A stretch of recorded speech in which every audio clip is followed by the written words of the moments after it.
I'm Daryl Glenn, candidate for mayor of Colorado Springs. And over the next couple of videos, I'm going to be outlining why I believe it's important for us to have a community standard with regard to COVID-19 and how we respond to future pandemics. Today I'm at Palmer Park, and when you look behind me, I'm at a dog park. And you might ask, well, what does a dog park have anything to do with COVID-19? And I'm here to tell you, absolutely nothing.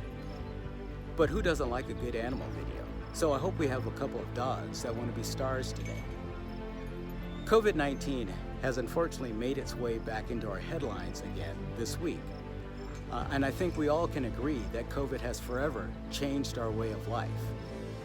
This week, the Biden administration announced that we've hit a tragic milestone where we've lost over 1 million people as a result of COVID. The President and Congress are still battling over the need for an additional funding package. And here locally in our paper in Colorado, they're highlighting the fact that our hospitalization rates are going to increase in the next couple of months. So, what do? I know a lot of people are concerned about that, and I want to be able to focus in on the fact that we need a community standard, and in particular, when you're looking at your government officials, I think it's important for them to be on the record, because I believe what has happened is the federal and state government have abused their emergency powers and have absolutely encroached upon our local authority. So I want to tell you 3 things that if I'm elected mayor, I'm going to stand up for. Number 1, Colorado Springs is the defenders of freedom and liberty. And I will absolutely defend your individual and your family's right on whether or not you want to get vaccinated or whether or not you even want to wear a mask.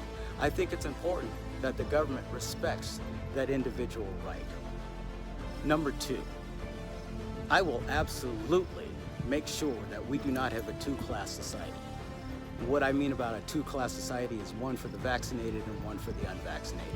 I will not support any government policy that segregates that community. I think it's important for us to realize that, look, we stand for the defenders of freedom and liberty. A lot of people have fought and died for our privileges here. And I think it's important for us to understand and learn from the danger of separating classes when you start talking about whether or not somebody's vaccinated or whether or not somebody is not vaccinated. And lastly, I'm going to make sure that we do not have a proof of vaccination requirement from the government's perspective. I think it's important for us to be able to say, look, you don't need to show your papers to be able to go somewhere, especially when you start talking about living and playing within our city. So, pay attention to the campaign. Continue to follow the journey. Again, we're going to go in a little bit deeper into the next couple of videos with regard to COVID and the role of government. Continue to follow the journey at Daryl Glenn for Colorado. That's Daryl Glenn for number 4, Colorado. Let's win this.